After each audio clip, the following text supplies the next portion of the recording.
Selamat pagi Mas Mbak semuanya. Pagi. Mas semua. Terima kasih ya Mas Mbak semuanya sudah hadir sesuai jadwal di agenda kita kali ini. Karena keterbatasan waktu, jadi kita langsung mulai aja ya rapatnya Mas Mbak. Nah, jadi kali ini kita akan membahas evaluasi pelayanan publik kita Mas Mbak. Nah, terkait hal tersebut, saya yakin Mas Mbak di sini udah mendapatkan nota dinasnya kemarin kan? Nah, kalau kita lihat dari nota dinas itu, kita diminta untuk memperbaiki pelayanan terhadap RPID. Nah, jadi mari kita sama-sama bahas temuan data yang sudah didapat terkait RPID, dan sebelumnya mungkin Mbak Rini bisa memaparkan terlebih dahulu terkait alur pelayanannya. Ya, boleh Mbak Auli. Tadi juga teman-teman sudah mengumpulkan datanya ke saya, gitu ya. Jadi mungkin untuk kita lebih satu frekuensi terkait dengan pelayanan RPID di Minerba ini, saya jelaskan dulu bagaimana gambaran pelayanannya ya. Sekaligus saya izin share screen. Oke, ini apakah sudah terlihat rekan-rekan untuk PPT-nya? Sudah. Sudah.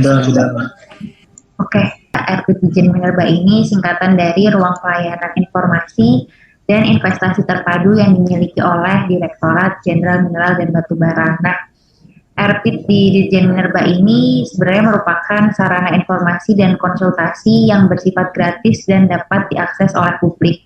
Apalagi sekarang perkembangan informasi yang begitu cepat, kemudian juga kebutuhan informasi dari publik menuntut untuk adanya ruang pelayanan informasi.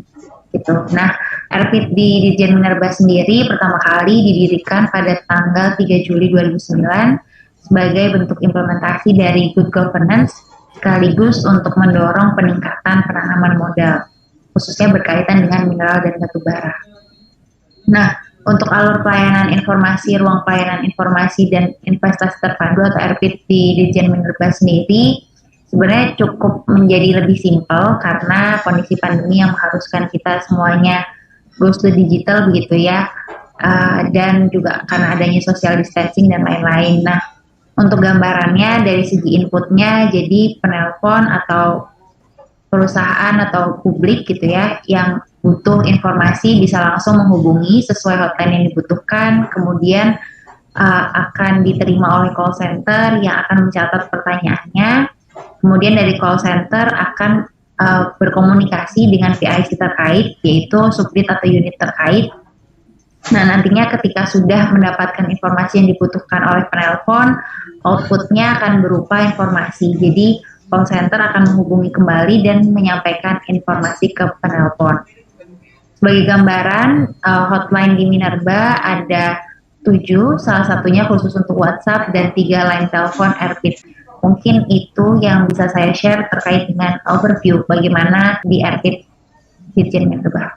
Saya kembalikan ke Mbak Oli. Terima kasih Mbak Rini. Kalau begitu saya mulai dari Mas Titan ya untuk menyampaikan apa yang perlu dievaluasi. Silakan Mas Titan. Baik, untuk datanya sudah saya sampaikan Mbak Arini. Mbak Arini boleh di-share screen lagi. Oke, jadi data per bulan Maret tahun 2022, pelayanan perizinan dan informasi RPID telah menerima 512 telepon dengan 5 jenis pertanyaan yang paling sering ditanyakan, yaitu yang pertama, proses permohonan perizinan IUP, IUJP, WIUP, SIPB, dan IPP. Kemudian yang kedua, proses perubahan data dan pendaftaran MODI. Yang ketiga, proses permohonan persetujuan RKAB dan studi kelayakan. Yang keempat, konsultasi PNBP. Dan yang terakhir, yang kelima, ialah konsultasi dan proses permohonan penempatan jaminan reklamasi dan pasca gempa. Nah, kemudian berdasarkan rekapitulasi, rata-rata kehadiran petugas itu yang hadir di RPID hanya sampai 59%, dan terdapat 3 orang petugas yang tidak hadir tanpa adanya penjelasan. Demikian data saya yang kali ini berdasarkan nota dinas dari Sesjen Minerba. Oke, tapi sebelumnya berarti hal pertama yang perlu kita benahi adalah terkait kehadiran pegawai ya Mas. Oh iya. Ada temuan lain lagi Mas sekalian? Izin Mbak Auli. Oke, Mas Baisul. Saya ada temuan Mbak Auli. Jadi saya pernah menginformasikan kepada teman saya untuk pengaduan pelayanan ke RPIT ya. Nah, pada waktu itu saya arahkan teman saya itu untuk mengikuti alurnya melalui website. Nah, namun ternyata pada faktualnya itu berbeda gitu. Untuk faktual dengan alur yang ada di website itu berbeda. Seperti itu Mbak temuannya Mbak. Terima kasih Mbak Uli. Ya, ini saya mau nambah ini, Mbak semuanya, bahwa yang disampaikan Mas Waisel itu benar ya. Jadi sekarang pelayanan itu sudah melalui hotline, jadi publik itu bisa menghubungi secara langsung dan permintaan layanan informasi akan diproses sehingga publik dapat menerima secara langsung layanan informasi yang dibutuhkan. Seperti itu. Berarti yang kedua yang perlu dibenahi di sini terkait pembaharuan informasi alur pelayanan gitu ya, Mas Mbak? Betul Mbak Oli, tapi memang masih banyak ruang ya yang perlu dibenahi dari pelayanan ini, Mbak Oli. Bisa disampaikan Mas Frans, barangkali ada data juga? Ya, mungkin Mbak Arini bisa tolong di share screen, Mbak. Ya, ini tampilan dari Google Review ya.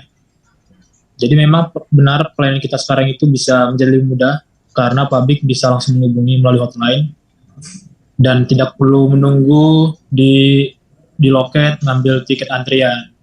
Namun keluhan publik ini yang bisa kita bareng-bareng nih pola komunikasi pegawai penjaga RPIT ya. Publik itu mengeluhkan bahwa untuk mendapatkan informasi saja itu prosesnya berbelit seperti itu. Nah, kalau dilihat dari review Google-nya ini terlihat sekali ya bahwa pelayanannya kurang baik. Iya, ini kan tapi review jujur dari masyarakat yang ada di Google Maps untuk Presmer kita, Direktorat Jenderal Mineral Batubara.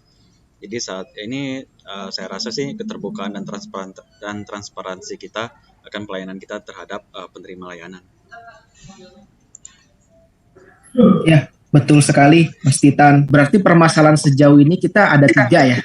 Mbak Arini minta tolong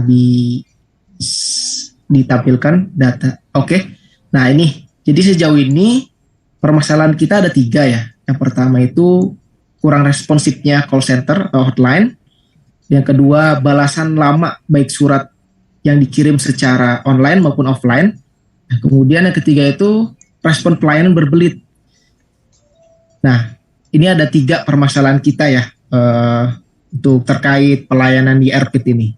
Oke, mungkin bisa kita lanjut untuk membahas usulan perbaikan ya, Mbak Uli. Oke, ada usulan perbaikan kah, Mas Mbak? Untuk rekomendasi perbaikan, ya ada. Mbak Hari ini bisa dilanjutkan ke slide berikutnya. Ya, jadi izinkan saya menyampaikan 5 rekomendasi perbaikan untuk RPIT Dirjen Minerba.